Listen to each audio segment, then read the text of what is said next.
cameras. My video? Yeah.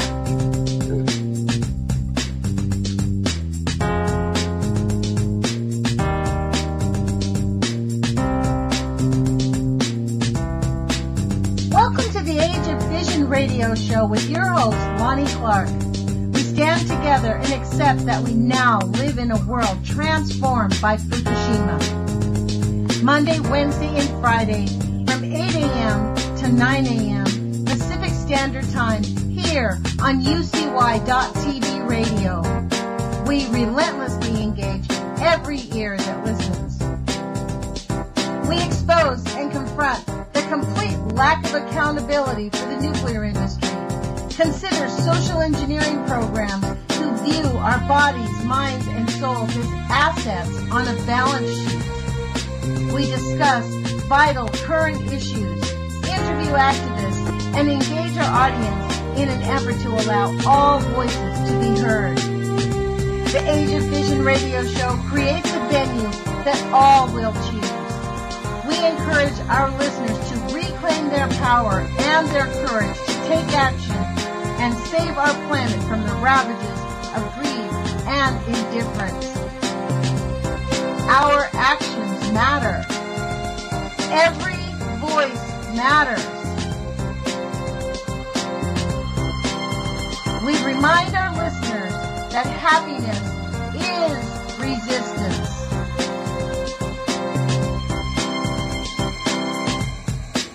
Love is greater than fear.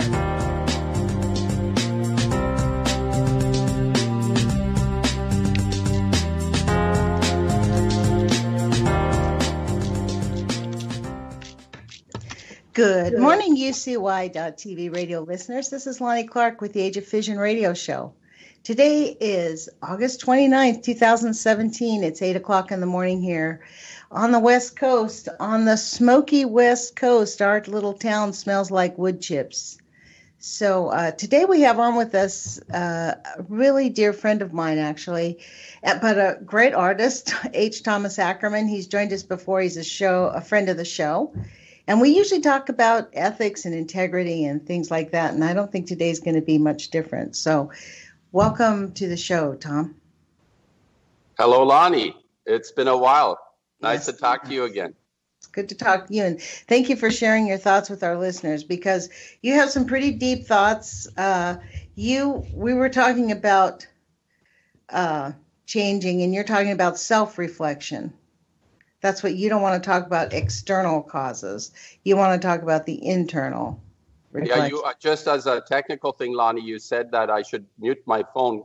Is there like a feedback or something, or can you hear me? Well, if you're moving around in your studio, we can hear all the shuffling and stuff like that. Oh, that's all the big trucks delivering animals to the slaughterhouse going by. The noise. I have I'm at the intersection. Whenever you hear noise like that, Yeah. like I have my windows open and I have a street light at the bottom of my studio. I'm on the third floor, and then all the trucks stop at the corner. And so there's a local slaughtering house. Well, I don't know. There seem to be. Well, we have an inordinate number of these concentration camps for pigs, and they seem to be delivering them every day. It's quite, and then they scream sometimes. I find it quite upsetting whenever they go by. I mean, it's not all the time, but the noise they make is quite extraordinary. Have you ever heard the screams from the back of a delivery truck that has pigs in it? These huge animals. No, I don't think I've ever actually seen a truck with pigs my, in it. Lonnie. Oh my! I have stories about that here in town, and some actually fell off a truck once. It's I couldn't get the video footage. I tried to rush and get my camera and show what happens. You know, I can't eat any animal anymore. It's like anything that has eyes on it, I really can't eat. Yeah. But anyway, that's just an aside. Okay, you can hear me well? Yes. I can hear you really well, and I'm really happy to hear you. Good. Well, So, look, I wanted to ask you about, I was asking you about your perspective of what's going on here, and you said you'd rather do more introspection. What do you mean by that? you know, Lonnie, it's like some of the people may have listened to me on YouTube, and I've shifted quite dramatically from what I understand in my own path on all this nuclear, the fight that we're in. We're in the fight for our lives with this nuclear, these criminals running the planet now. But what I'm really interested in is, like, in terms of my own life, what it is that I can contribute to make the place better. And for myself, I realized that I needed to have a real heart check for myself, who I am as a person, what it is that I do in my day-to-day life. How do I make the world a better place? And I realized for myself, it's not a matter of analyzing things so much as it is internalizing things. Like, for example, if I feel I've done something wrong, it's really important for me to set that right. So it's not for me to say everybody else is doing things wrong primarily. Of course, people are, screwing up all over the place, but I can't say anything to anybody to change them. I really don't believe I have that ability. I can't. I can only change myself. So when I listen to people, I find it quite enjoyable, more entertaining than anything, to get all the information from different people and how they look at the world and their perspective on the world. It says more about them than what they understand about the world, interestingly. That's sort of my, if I was to explain, when I said to you, I prefer to look at an inner world rather than the outer world, which is where the outer world comes from. It's that inner part of us that creates the outer world, like you say. True. Thoughts are things. You say this all the time. Thoughts are things. Right? It's true. That's why it's really important. Yes, there's challenges, but it's super important for us to it's always, it's kind of like, I think I said that to you before the show, we can go high or we can go low. I sort of prefer to I want to go high. I mean, you learn in comedy when you're doing stand-up, like you can sit on the stage and go high and go low. How low can you go? A lot of times that's funny. Same thing with going high, except you can't go to God. That's the one unknown, because if you go to God, there's nothing other than that. But it is important for us to remember that our thoughts are things, and we are in dire challenges because we weren't told the facts. This is why they kept the facts from us. In fact, let's be clear: if the world had known exactly what this stuff did, do you think people would have let them drop how many bombs? Was it, Tom, during that period of time? Over 2,600 tests. Is that even reasonable? And to think that here we are 50, 80 years later, we do not have a sick population, a dying species, a planet. We've just been, and they just keep pushing it harder. Now, Fukushima knocked us off the edge, but they're still pushing it. Now, here's sort of the approach I take. I mean, what you're pointing out is what many people are saying, that is, we're in big trouble trying to set things right? We're in big trouble. It's epic. It's actually so monumental. Myself, I feel quite overwhelmed a lot of the days that I wake up. What am I going to do? And I have to keep refocusing on my own path, on the direction that I take every day. And the understanding is part of that, like to have that bigger picture understanding. It's like if you're rowing a boat and it has a hole in it, you want to patch that hole. It's not to do with, I'm going to sit and meditate and the hole will close up. It doesn't work that way. You got to physically actually take care of stuff, right? That's sort of, you know what I'm saying by that?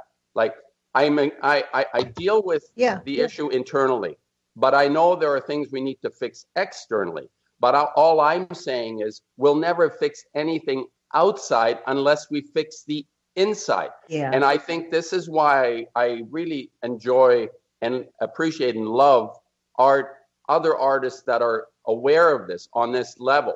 And I'm not talking about, I had friends visiting from Saskatoon, the prairies. They were here for about 5 days, and we had an intense period of time of discussions. And there was something that came up that you might have some reflections on as well, among a lot of different topics. And one of them was that if people realized they were really lied to on a major scale, would it matter to them? Like, let's say like now, like right now, exactly. Like we're really getting it. Like, wow, what? Yeah. Say what? It's like what I call the Scooby-Doo moment. You go, Like, okay. For real? My question to you, Lonnie, is so okay, you got the moment and you realize there is a monumental lie that has been perpetrated specifically, for you, but like generally, how would people respond? And we decided that most people would probably, if their lives are functioning reasonably well, wouldn't really respond to that. Like even saying to themselves, would I feel like enraged or offended, or does it matter? That kind of, what is our inner response to something that is fundamentally creating dysfunction? I call it any lie that we live with creates a dysfunction in us. There is no way around it. This is my own personal experience. To have something going on in us that we know to be untrue, but still live according to that lie, creates a really strong dysfunction, like emotionally, in our relationships, in our environment, everything. So what is it? And I asked my friends, do you think people, if they, okay, let me just throw this in. I know this is like a red herring for some people, but I've been researching the nature of our reality in terms of what they've told us. Do we live on a ball, or do we live in a banana shell, or on a cube, on a flat, or whatever that is? And if, let's say, Lonnie, if it turns out that we in fact are living on a surface that is not what they've told us, and they know it's not that, would anybody really object? Would anybody really care? What do you think? I think we're seeing that answer. Like they nobody care, cares. But they're paralyzed. They care, but they're not moved to. They are paralyzed with not just indifference, but they have the indifference because they don't believe they are they have the victim mentality. There's nothing we can do. It's too monumental. They're never going to fix it. We might as well learn to live with it.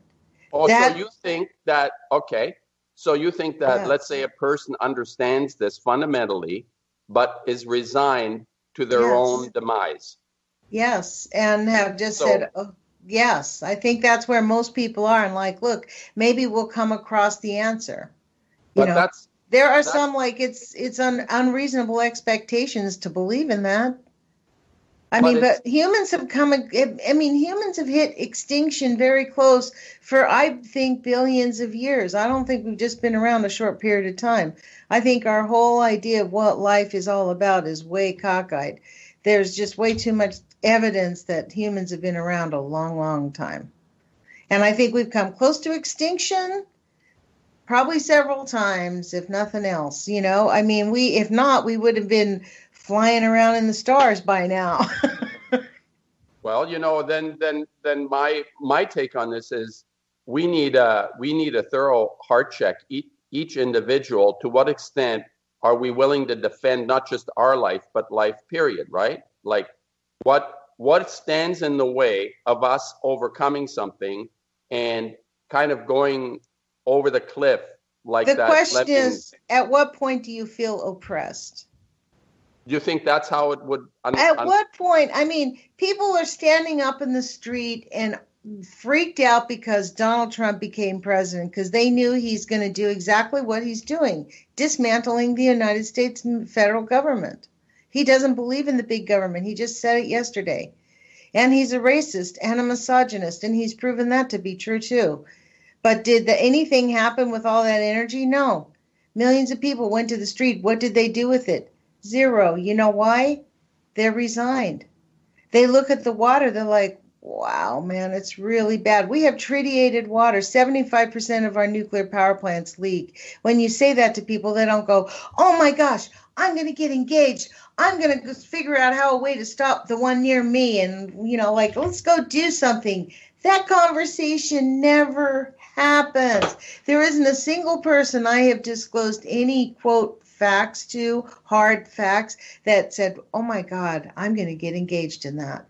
Yeah, or somehow, you mentioned that it feels quite overwhelming to see. Well, let me put it to you this way. Maybe that's the people that I've encountered in my personal life, because I do know And there's one of the listeners' name is Karen. She says she's in Australia. Now, this is the weird thing about meeting people through the radio and things. I don't know if they're real, but she says I've inspired her, and she's actually gotten engaged. She's read John Goffman's books.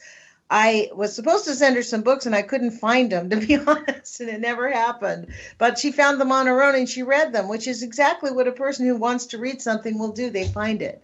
But there's books that you can find online. I think there's manuscripts and things like that online libraries where you can read them. Hint, hint to people. Anybody out there, a lot of these books have online publications through a library.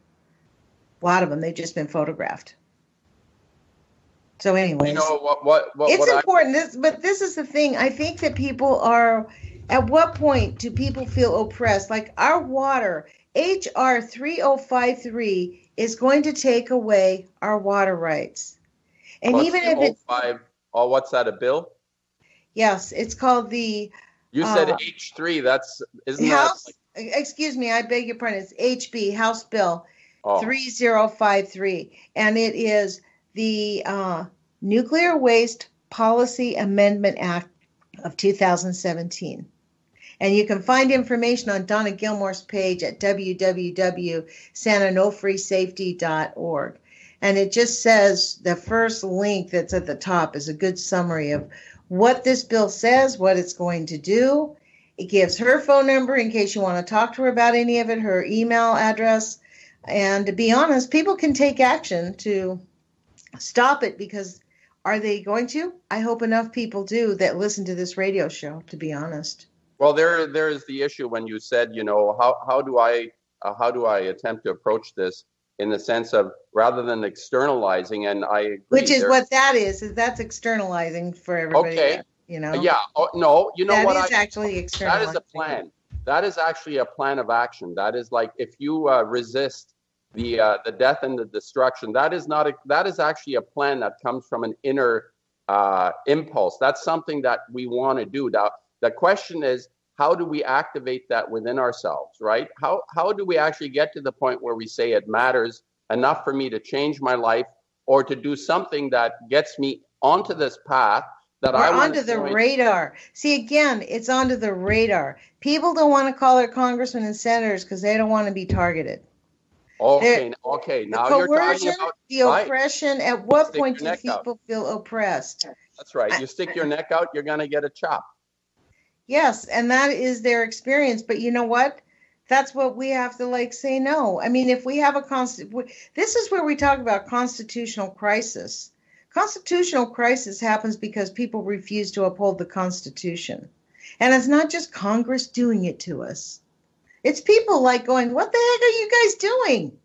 I mean, if there was millions of people in the street with impeach Trump signs, the traitor, all the stuff he's done, the misogynist, the bigotry, he literally said today, the point, he's not filling positions. The federal government's too big. He's cutting it off at the throat. Goodbye. And there's people out there applauding, and they think the military and the police need to enforce the law the way they see it. Period. Sit down, punk. This is abuse and battery. And I'm telling you, in my view, if the American people are not, we need to stand up. This is the time, folks. Our water is being poisoned. The policy amendment, you know how they're selling this, Tom? They're selling it as a savings to our government, to the congressman. That's what they're telling the congressman is big, huge savings. Mm-hmm. Yeah. Well, everybody understands savings means you don't have money to do what you want to do. So savings is good, I guess. I don't know. How do we get people to engage in that? The people that hear this, at what point does it take for people to engage in that? What I mentioned to you before is that we need to somehow begin to be open to internalizing this somehow. Not just it's happening outside, it's actually happening inside. The idea that whatever our reality is, on a very important level, it's not a matter of what has occurred outside. It actually has a prerequisite or an a priori, which is something that happened inside. So when my conclusion, Lonnie, is that we all know, and you may argue with me and say, no, the facts are this and that. We all know. And this is why I say we all know. it's an implicit agreement that has been instilled in us, what I call a default switch. And the way I experience it in myself is complicity and conformity. So where did this happen? When I look at myself and I look at other creative people, they are attempting, they are doing, they are making their life a creative life, which means that you don't go along with something unless you feel totally, at ease, or it makes sense in some form or other. And creativity is based on this fundamental aspect to us, not to go along with something. It has to do with being a contrarian, I suppose, in some way. So my conclusion, if you say to me, why is it, and I think about this, why is it that there is this collective, almost it's an amnesia about the nature of our true selves? Where has this started to go wrong? And I posit the whole notion of what is considered to be the divine right of kings, if I'm going to look at this in terms of my own upbringing, that there was always a master over me in some way, which is ridiculous. I mean, I learn from people that understand something. Hopefully they have wisdom. This is not what I'm talking about. I'm talking about an arbitrary mental creation in people's minds that says someone is more qualified than I am, in the sense of being a master. So if you look back historically, what we understand to be history, we go back to a character called Akhenaten, who was one of the Egyptian pharaohs, probably in the 18th or something dynasty. Tutankhamun was his son, and Akhenaten was a total wingnut, crazy, whacked out psycho. And he basically said that, people, I am the liaison between you and the omnipotent being. Now, we all have this nature in us that respects the mystery. I think anyone that is, a decent human being will realize I haven't got a clue why everything works the way it works. It's a mystery.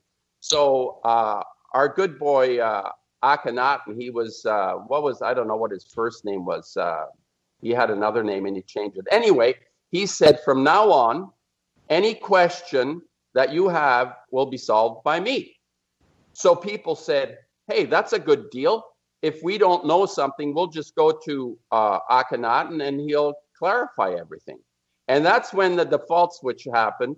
In every sort of like a collective default switch, this is my conclusion anyway, that over 6,000 years or 5,000 years, this has been propagated through the continuous, through the encouragement of looking at someone else as to giving us the answers. And of course, scientists are very high up for most people nowadays to give us the answers, like Akhenaten giving us the answers. So the default switch is to defer our birthright to some wingnut who's going to tell us. And the truth, as I say, is a moving target throughout history. You learn that the victors always write the history books and they make up whatever shit they want. And then you end up with this incredible dysfunction, which I say is you cannot balance this thing inside oneself. We can't balance a falsehood. It doesn't work. And we know it's wrong, but we go along with it because it's the easy route. That's my short explanation, Lonnie. The mystery is so overwhelming.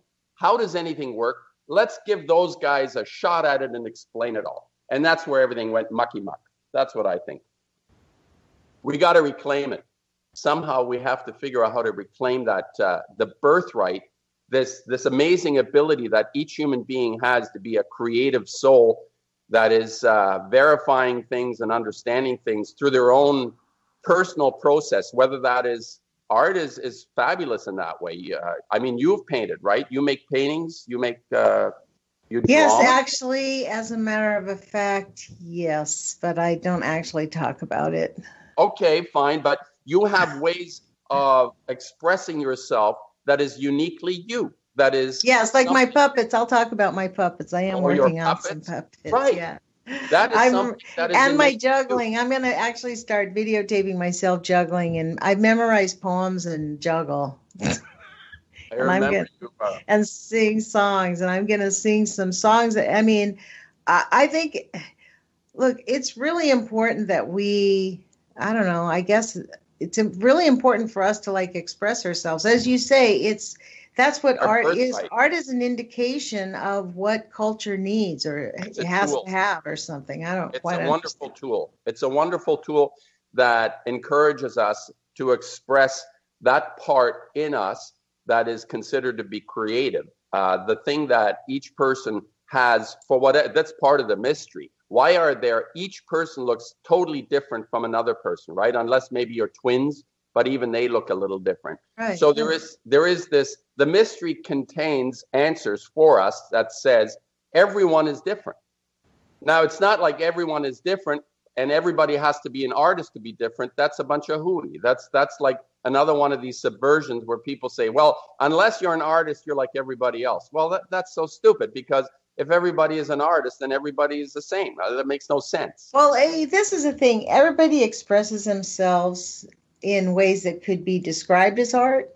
I mean, life is art, right? That's really the thing. So it really depends on where you talk about, like when we're talking what's art. I mean, people don't have to be artists to be validated. That's the issue, is people feel as if, and then the other part of that is because we have this, we hold artists in such high esteem. A lot of people, like myself, for example, I never talked about my artwork for a long time because I could not even imagine I was anything close to anybody that could do anything really well. So I just didn't do it, or I did do it actually secretly, but I didn't do it publicly. You know what I'm saying? Yeah, it kept me from expressing myself because of the intimidation factor, which I think even relates to us being silent. To the point. That's to the point. Let me just say something to that, because I've taught people that would be considered incapable of being taught, I guess. I don't know what you might call that. They feel very fundamentally, they feel very vulnerable. But the idea of being able to express oneself is not based on any standard. And I would say that within this experience that you might have, you don't talk about your art. I understand. You don't have to talk about it because you give something. It's not like the way I practice it. I have exhibitions and I produce a lot of work, and it's a dedication that I've made. It's like any other profession. You dedicate yourself to a profession, and then as an artist, you can actually be, I guess, sort of, it doesn't make sense to me, but you're a business. You're doing it like a survival business, whatever. But the idea is that fundamentally, I feel exactly the way you do. I have a fundamental vulnerability still intact whenever I make my work. And this is something I recognize in people that I taught, and I got through to them in terms of my own understanding and showing them how I feel about doing what I do, that I'm exactly like they are. I have this fundamental vulnerability because when we look at our existence, and I think I would distinguish between existence and life, because life is a manifestation within existence. Existence is huge. I mean, that mystery of, you include everything. People call it consciousness. Consciousness, I think even science has acknowledged that consciousness, which they haven't got a clue what that might be, is part of our existence in some way. Like being able to have a conversation with you is within the realm of consciousness. And, I'm a big guy on conscience, which is a much higher version within that existence, right? Conscience is the epitome, in a sense, of our nature, that we can literally do the right thing. So just to go back when you said, like, it really impressed on me when you said about making work and being creative. You do that. The power of you as Lonnie is feeling that vulnerability, and the courage that you have and anyone has is living with that vulnerability, that uncertainty. It's the thing that makes us work. I mean, everything is so. It's a mystery. It's a mystery. We don't have an explanation. We don't know how the hell anything works. So if you can't live with that uncertainty, then, my work is of no value to anyone unless I am able to express that it's okay to be vulnerable that way. Does that make sense? Yes, and I concur, counselor. Yeah. Well, because you felt it, right? Well, this is the thing. It's interesting because it is the vulnerability that, and what I realized really young, and maybe it has to do with my background as a child, is I really was raised on a you're on a need to know. That's where we're at in our country right now. You're on a need to know basis and you don't need to know. Yeah, right. I mean, and that's really like that's the issue at heart is we're when you say there is a level of vulnerability and having to live with that because the reality is there is a lot of vulnerability in living, but that's the human condition. Yes. I mean, who said that didn't have to have vulnerability? Every creature on the planet, every live animal has vulnerability. And whether you're awake or asleep, it's 24 hours a day. Let's be clear. And we have talked about this. What is the greatest courage? What is the greatest courage you could express at any time? And I still say it's to care about someone or something. That ability to truly in ourselves just put everything aside, all the arguments, all the angers, all the whatever. If it's based on that, to have the courage to care. This is really underestimated, I think, Lonnie. People look what people do for their kids, really, when you think about it. What people do. Like, they will go through all kinds of things for their children. Yeah. I mean, that's a pretty... Well, I mean, like, I know that there's a lot of women and actually even a lot of men who are in...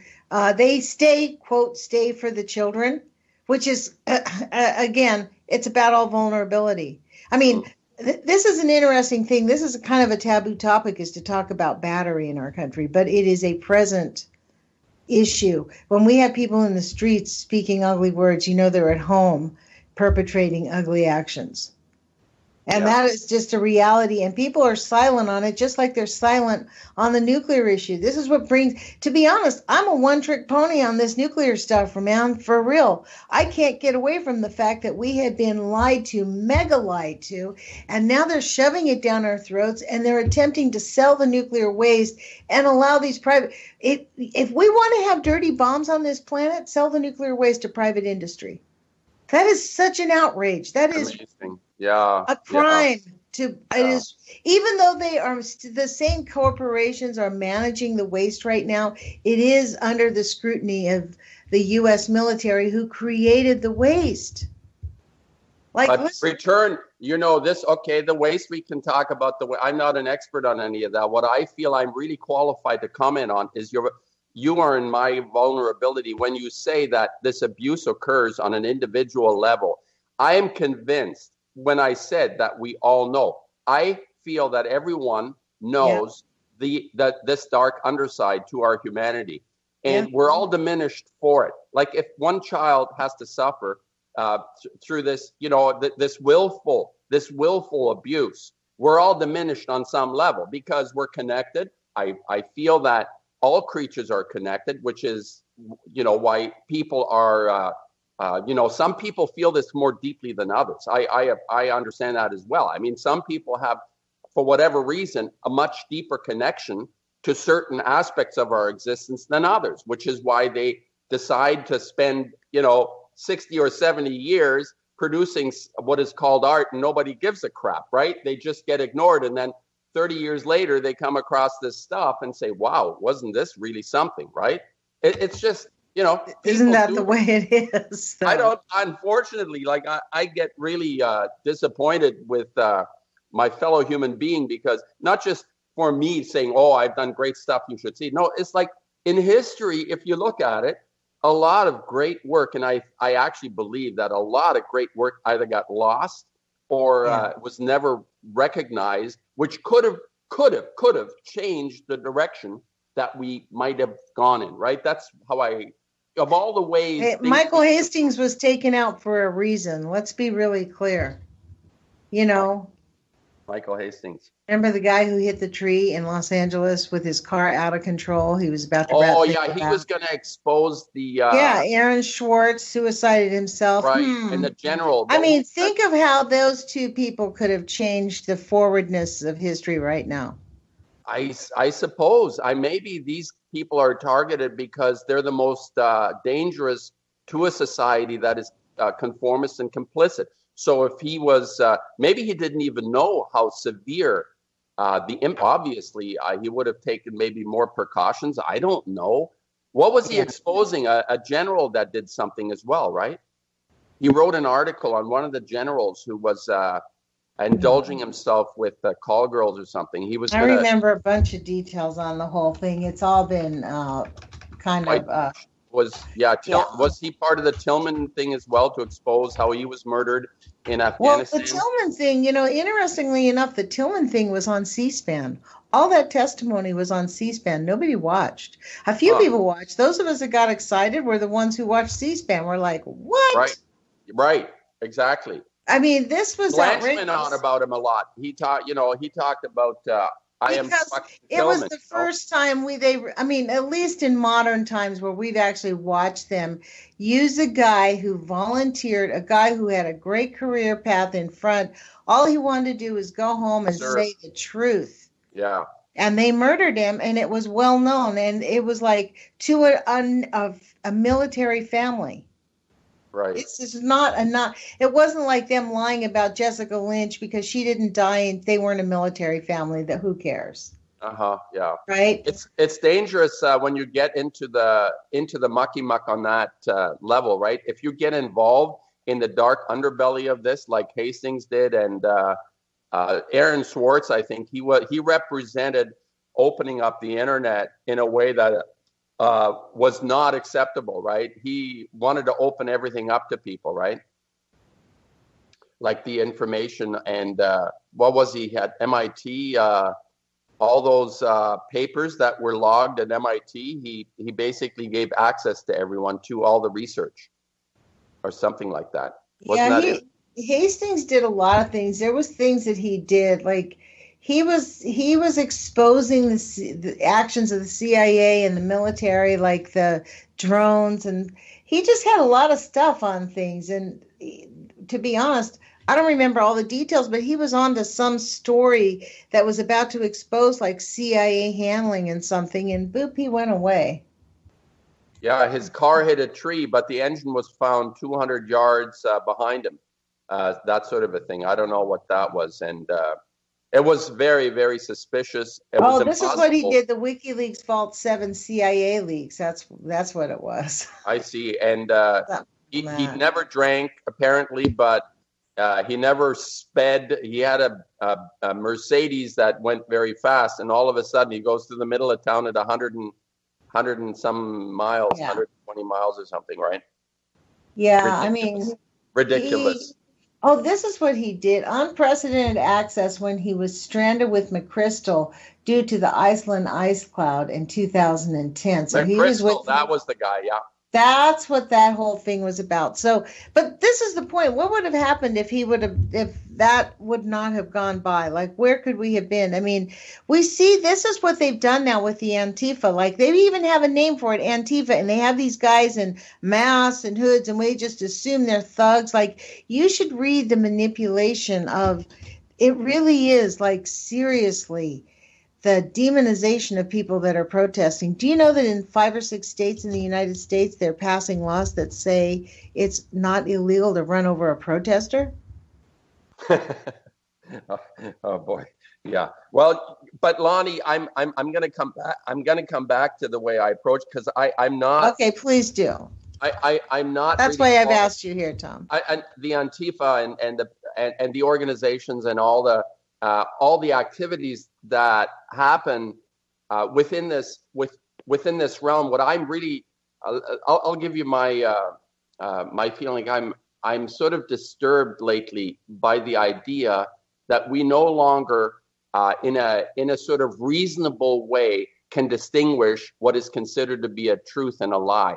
Where, let's say that you're listening to a channel on YouTube, for example, or anything else that you read or whatever, a person can say anything, and as soon as it comes out of their mouth, it on some level becomes a truth. Now we see ourselves as being able to distinguish something that is right or wrong or true or false, generally speaking. But that whole thing has become so murky in my experience now, where I would trust someone. Let's say the archetypal person that everybody trusted was Alex Jones, for example.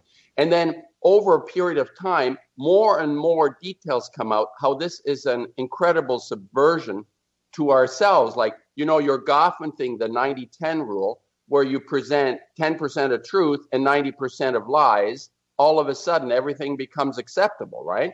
So how do we navigate, Lonnie? How do we navigate this incredibly difficult truth part of things? Like, your convictions are actually beyond truth in the sense that it's unequivocal. I mean, if I'm committed to something, there's very little that you could possibly say to me that would make me change my mind. Exactly. So, like, there's nobody that could convince me that nuclear is not harmful. Now why is that, Lonnie? So okay, here's the thing. This is, and I agree with you. I'm as well. And I've been undermined, and people have been coming in and saying, this Galen guy swam in fuel pools, nuclear fuel pools and all that shit when he died of cancer.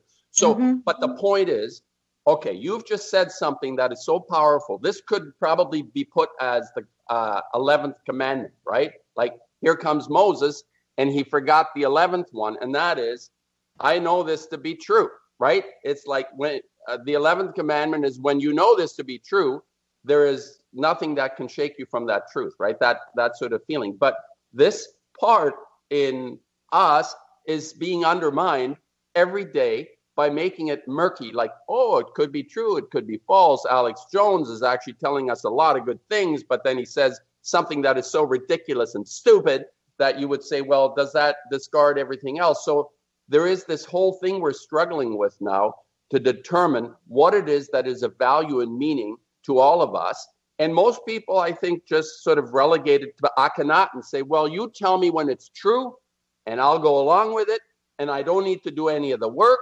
Like, what I'm trying to do with my work is, like, I produce hundreds and thousands of artworks to sort of come, and I know you don't like try, but I have to tell you, there is no end road for me on this. I really don't know where my work is going to end up.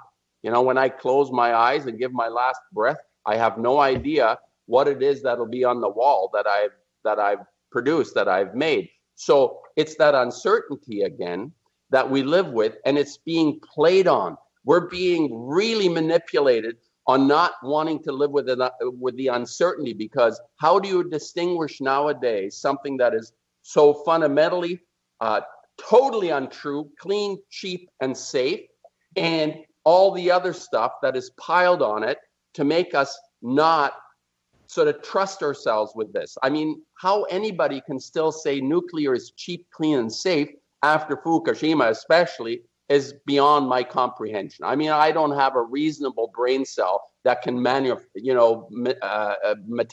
that. Do you know what I mean? I do know what you mean, but you know how they do it? They count deaths. They don't count quality of life. They don't count the numerous amounts of illnesses, the increase in, I mean, they only count deaths. So therein lies the difference in how we frame. It's all in framing, Tom. That's kind of the issue, isn't it? So they rationalize certain things that appear to be true or could be true. And then we're undermined in saying, well, if that's true, everything else they say is true as well. Yeah. I mean, that's exactly right. Like, why should we doubt them? Because, look, people have not died. There's not lots of people dying from nuclear contamination. Right. What is not being kept is that cancer, there are lots of people dying from cancer. Now, is anybody looking for why did we start getting cancer 50 years ago when we don't really actually need more studies? Because the early studies of nuclear contamination clearly pointed out exactly what was going to happen. Yes, it was definitive. People got this early on, and there wasn't much scuttlebutt around them, by the way. I think, when Goffman wrote his material, what I understand is, they silenced them. And what's the other guy with the T? Tamplin, Arthur Tamplin. Yeah, they were I think they were hammered. Yes, they were hammered. Yeah, because they didn't give the answer that they wanted. They wanted it to be able to say, well, if nothing else, it's not harmful. But it is. It's like the NRC. The NRC has two options. Right now, this is why the Nuclear Regulatory and the IAEA has set up. This is how they oversee all these organizations. Even the IAEA is there to promote nuclear energy. And then with the NRC, they have a secondary thing is to protect human health, to be protective over the safety and quality of life, of human health. Well, you can't do both. You can't protect human health and promote nuclear energy. Yeah. That's the reality. But this is the point. At what point, how do we I think that what's energize? going to happen is people are going to wait until it's so evident before they speak up. Well, It's like it's too late. waiting for Donald Trump to get into the White House and then protesting after Hillary Clinton stole the primary from Bernie Sanders. The whole thing was just completely insane. How it's kind of like an internal coup that the Democrats had a full hand in. Let's be clear. This is not an accident. Everybody involved knew exactly what was going to happen. Did they think that Trump would be bad? It's sort of complex for me to follow all that on a certain level. I sort of see the simplicity of it, the Akhenaten analogy, the Trump Akhenaten thing, however they fit into that framework.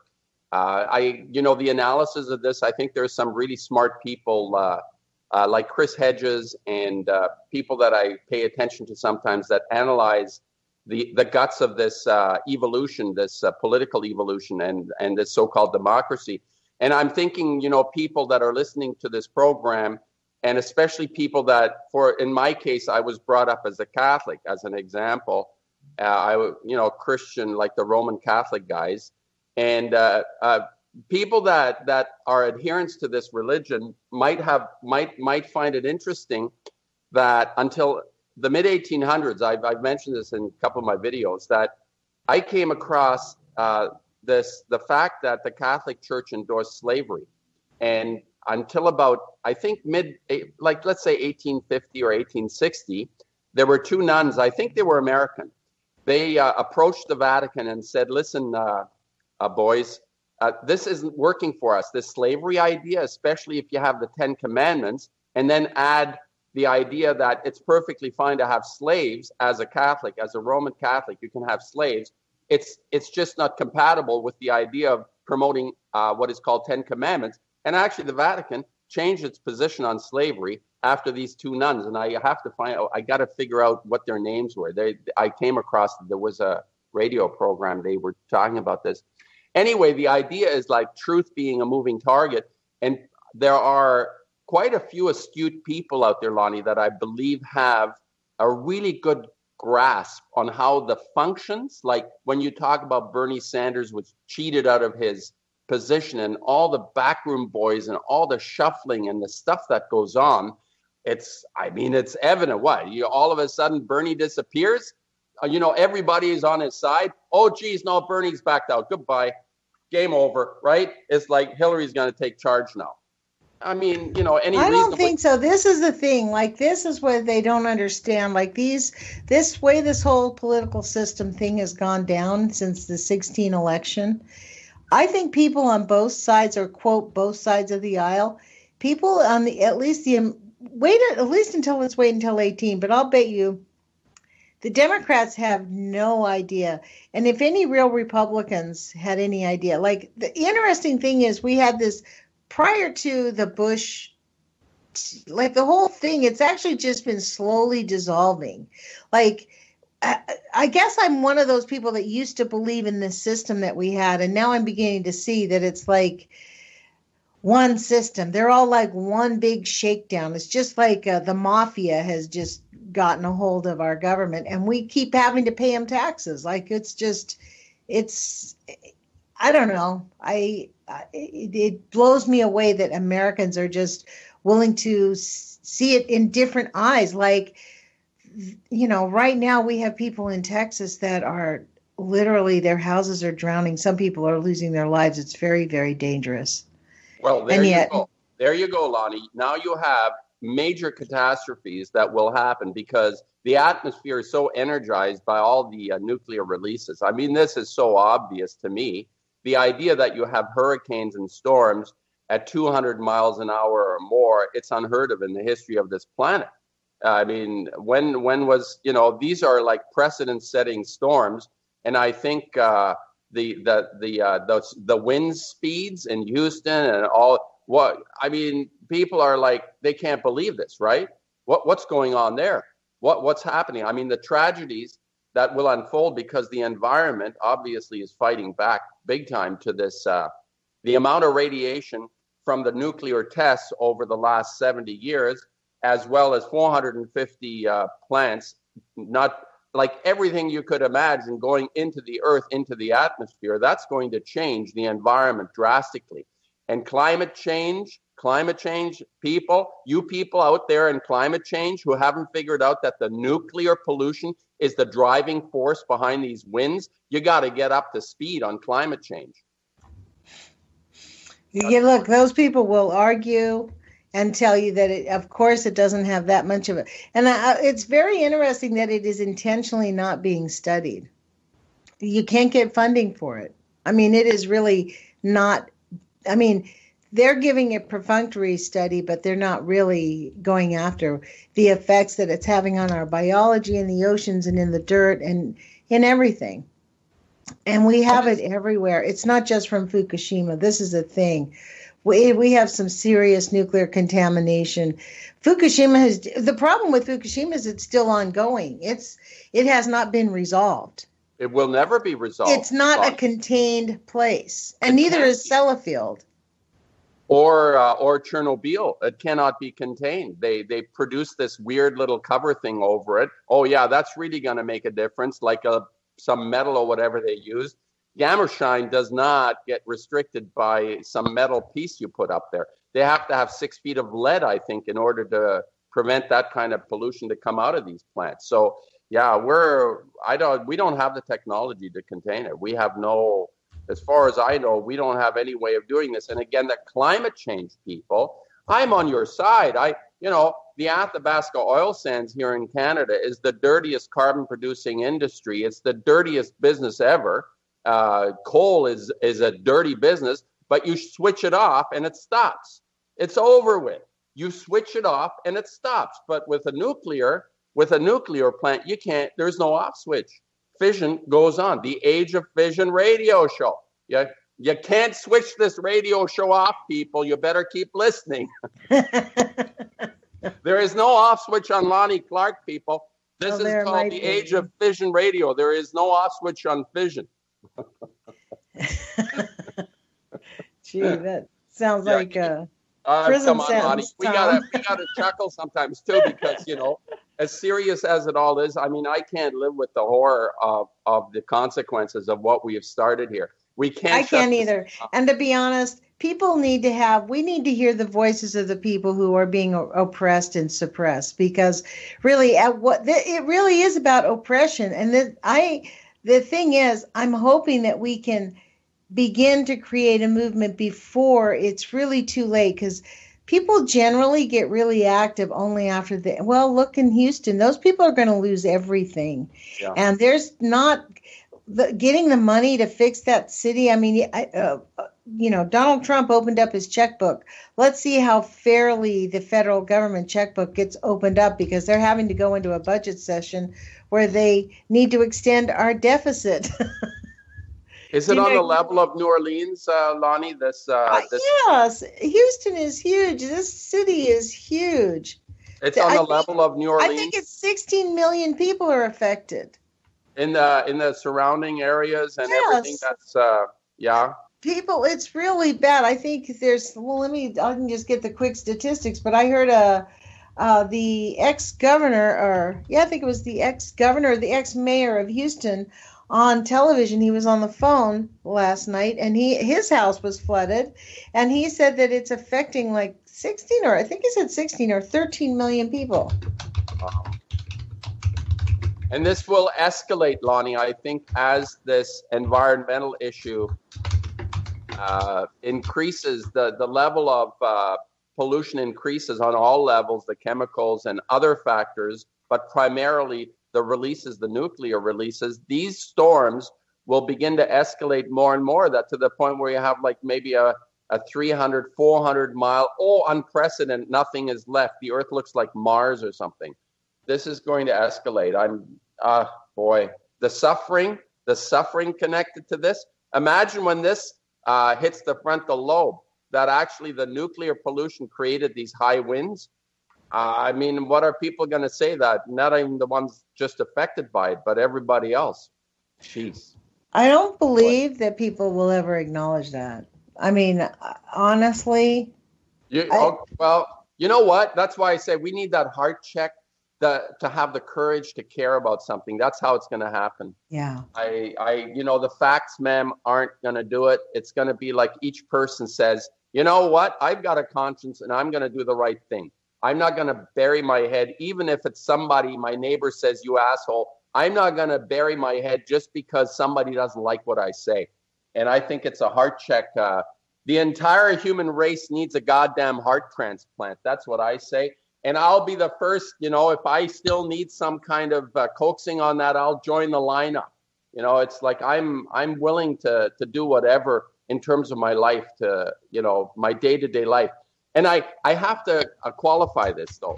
I'm not good at certain things. So why would I do things I'm not good at? Like, for example, standing in front of a crowd and I can do a banner and do, and contact and write letters. But there are some things I'm just not good at. So I focus on my painting because I can express this feeling through my painting. I feel really excited about doing that. And I think everybody should find that sweet feeling in their own lives that makes them want to change something, that makes them want to be better. I think that's really important. Not to say I got to be like Lonnie or I got to be like, I don't know, whoever your idol Tom Ackermann or Kevin Blanche or anybody that you might look up to as being a person who's making a difference. Because I know a lot of people do look up to Kevin because he's at least relentless. The guy is out there talking. And same thing with Dana Durnford. I mean, This is the thing. And rants, I don't even listen to rants, but you know what? At least the guy talks about it. This is the thing. There's so few people out there saying, hey, this is a critical issue. And yeah, it's affecting everything. It's not just, we're having some nuclear pollution. It's the whole thing. Can I give you a quick example? I don't think you know how much time we have, but can I just give you 3 minutes? You have 3 minutes. Really quick example about another artist that I know. He's in my area, and he's a photographer, big time photographer, and he'll go into really dangerous areas and zones and take photography of the people, and he comes back and he sells his photographs, and he has exhibits and all that kind of stuff. And I've always been, I was curious. I don't talk to him much, but I was curious how you can be, even as a reporter, something. You go into a real nasty place, and then you do your stuff and you leave.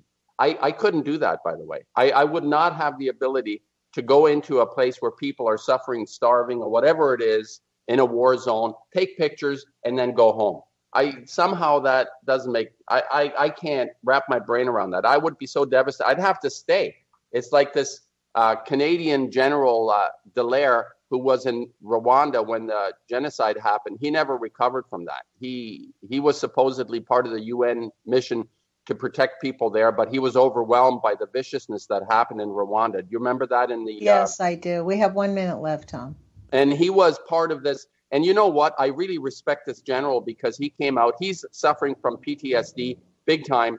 And I think, even tried to kill himself. And he was so desperate about this. But he struggled and he stayed with it. But this feeling that once you're exposed to this type of level of suffering, how can you ever return to a normal life in any kind of way? Normalcy changes after that. What's normal is different after that. We have 30 seconds.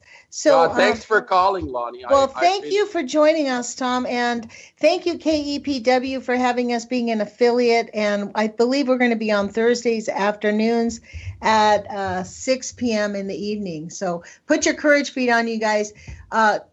What's your website, Tom? Ackermann-artist.com. And it's up again, Lonnie. It was hacked, but it's up again. Thanks a lot. We'll talk to you guys tomorrow. Thanks, Lonnie.